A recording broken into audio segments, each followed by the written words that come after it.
आप सभी विद्यार्थियों का राजकीय महाविद्यालय रामगंज मंडी के कॉमर्स यूट्यूब चैनल पर स्वागत है। आज हम बीकॉम सेकेंड ईयर ईएफएम के सेकंड पेपर ऑप्शनल है, उसके टॉपिक बैंक सामान्य परिचय, बैंक जनरल इंट्रोडक्शन के बारे में पढ़ेंगे। इससे पहले मैं आपको बता दूं कि अब कुछ दिनों के दौरान जो क्लासें नहीं हुई वो तकनीकी कारणों से नहीं हो पाई थी। अब तकनीकी कारणों को सही कर लिया गया है और आगे आपको निरंतर ये कक्षाएं उपलब्ध होगी महाविद्यालय के कॉमर्स यूट्यूब चैनल पर।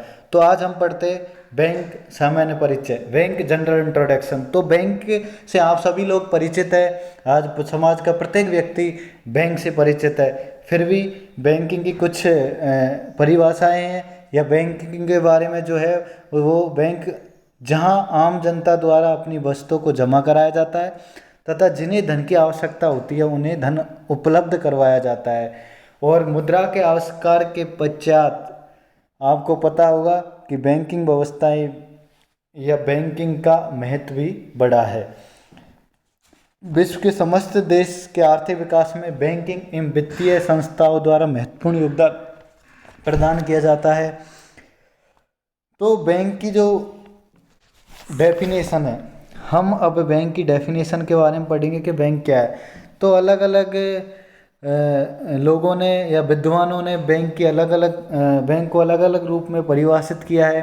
तो सबसे पहले हम जो बैंक की जो परिभाषा है वो है भारतीय बैंकिंग नियमन अधिनियम 1949 की धारा 5B के अनुसार बैंक क्या होता है। बैंक या बैंकिंग कंपनी वह कंपनी है जो ऋण देने या विनियोग के उद्देश्य से जनता से जमाओं के रूप में मुद्रा स्वीकार करती है और जो मांग पर देय हो अथवा चेक, ड्राफ्ट, आदेश अथवा अन्य किसी प्रकार से निकाली जा सके। ये तो भारतीय बैंकिंग अधिनियम 1949 की परिभाषा थी।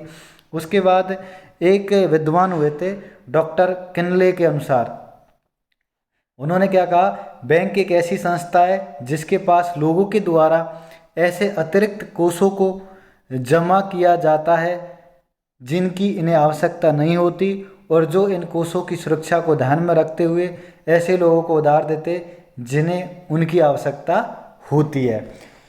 तो अलग अलग अर्थशास्त्रियों द्वारा जो बैंक की परिभाषाएं दी गई है उनसे एक चीज़ का निष्कर्ष निकलता है कि बैंकिंग की जो सबसे निश्चित एवं सर्वमान्य परिभाषा देना तो कठिन है, फिर भी हम बैंकिंग की एक सर्वमान्य परिभाषा वेबस्टर शब्दकोश में दी गई है उस परिभाषा के बारे में पढ़ते हैं। तो वेबस्टर शब्द के अनुसार बैंक क्या होता है। बैंक वह संस्था है जो मुद्रा में व्यवसाय करती है। एक ऐसा प्रतिष्ठान है जहां धन का जमा, संरक्षण तथा निर्गमन होता है तथा ऋण एवं कटौती की सुविधाएं प्रदान की जाती है और एक स्थान से दूसरे स्थान पर रकम भेजने की व्यवस्था की जाती है। आपको स्क्रीन पर भी बैंक की सर्वमान्य परिभाषा दिखाई दे रही होगी। तो ये बैंक की सर्वमान्य परिभाषा है। आगे हम बैंक के कार्यों के बारे में अध्ययन करेंगे। फंक्शंस ऑफ बैंक, बैंक के क्या क्या कार्य होते हैं। बैंक का परिचय ही बैंक के कार्यों से प्रतिबिंबित होता है। वैसे तो जैसे बैंक शब्द है तो बैंक शब्द आते ही मन में आता है या दिमाग में आता है कि बैंक के क्या क्या कार्य होंगे। अर्थव्यवस्था के विकास के साथ साथ बैंक के कार्य और सेवाओं में भी परिवर्तन हुए। बैंक के कार्यों को अब विविध रूप में तो विश्लेषित किया जा सकता है। देखो बैंक क्या क्या कार्य करते हैं उसको विभिन्न रूप में वर्गीकृत कर सकते हैं। इस प्रकार बैंक के कार्यों को 4 भागों में विभाजित किया जा सकता है। बैंक के कार्यों को 4 भागों में विभाजित किया जा सकता है। वो 4 भाग कौन कौन से। आधारभूत कार्य हो सकता है, बेसिक फंक्शंस। दूसरा जन सामान्य से संबंधित कार्य, functions see related to general public. उसके बाद अभिकर्ता संबंधी कार्य, उसके बाद एक्सटेंसिव फंक्शंस व्यापक कार्य। तो हम ने बैंकिंग के कार्यों को 4 भागों में विभाजित किया और प्रत्येक भाग के अंदर भी उसके प्रकार, बैंक के प्रकार छिपे हुए हैं। तो सबसे पहले हम पढ़ेंगे आधारभूत कार्य, उसको क्या बोलते हैं, बेसिक फंक्शंस। और बेसिक फंक्शंस में हम सबसे पहले पढ़ेंगे निक्षेपण संग्रहण करना। तो बैंक का जो कार्य है वो प्रमुख कार्य क्या है, निक्षेप संग्रहण करना, कलेक्शन ऑफ डिपॉजिट। बैंकों द्वारा निक्षेप संग्रहण करना बैंकिंग संस्थाओं का आधारभूत कार्य माना जाता है। इसके माध्यम से बैंकिंग संस्थाएं जनसाधारण की छोटी छोटी बचतों को संग्रहित कर अर्थव्यवस्था में महत्वपूर्ण योगदान देती है। यथा देखो, बैंक बचत खाते के माध्यम से चालू खाता, करंट अकाउंट्स, स्थायी जमा खाता, फिक्स डिपॉजिट अकाउंट, गृह बचत खाता, हाउस सेफ अकाउंट, सावधि जमा योजना, टर्म डिपॉजिट आदि स्कीमों के माध्यम से जनता की जो बचतों को का संग्रहण करती है और जिन व्यक्तियों को इस धन की आवश्यकता है उनको उपलब्ध करवाती है। दूसरा इसका कार्य, आधारभूत कार्यों में इसका ऋण प्रदान करना। दूसरा कार्य क्या है, ऋण प्रदान करना। दूसरा कार्य इसका है ऋण प्रदान करना। तो इसके अंतर्गत आता है लैंडिंग ऑफ फंड। बैंकों का दूसरा आधारभूत कार्य ऋण प्रदान करना। बैंक व्यक्तियों से जो रकम जमा के रूप में प्राप्त करते हैं उसका एक निश्चित प्रतिशत नगद कोष में रखने के पश्चात बाकी रकम जरूरतमंदों को ऋण के रूप में दे देते हैं।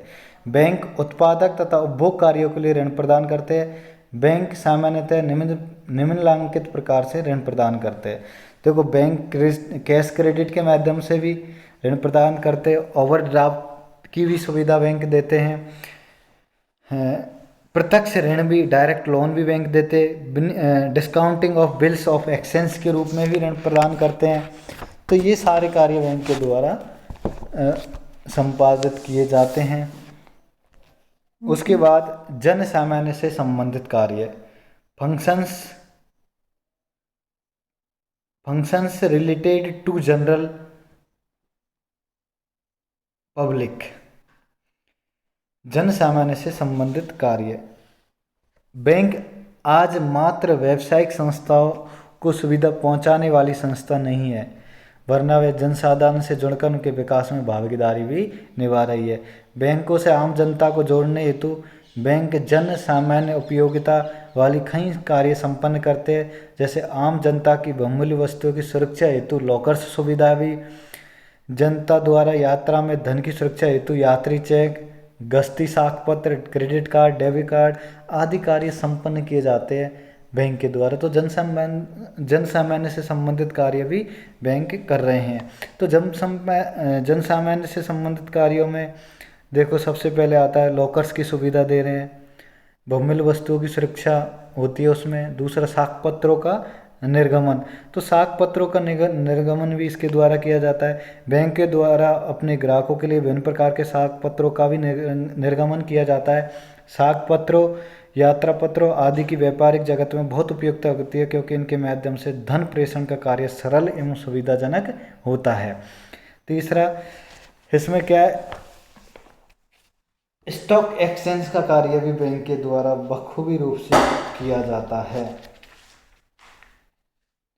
स्टॉक एक्सचेंज का कार्य भी बैंक के द्वारा, आज का शेयर मार्केट का जो कार्य है वो बैंकों के माध्यम से बहुत आसानी से संपन्न किया जा रहा है। तो ये कार्य भी आजकल जन सामान्य के लिए बहुत बैंकों उपयोगी कार्य कर रहे हैं।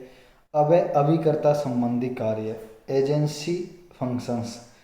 बैंक अपने ग्राहकों के लिए प्रतिनिधि के रूप में कार्य करते हैं। इन कार्यों में से कुछ कार्य तो निःशुल्क किए जाते हैं और कुछ कार्य सशुल्क या कमीशन के बदले में किए जाते हैं।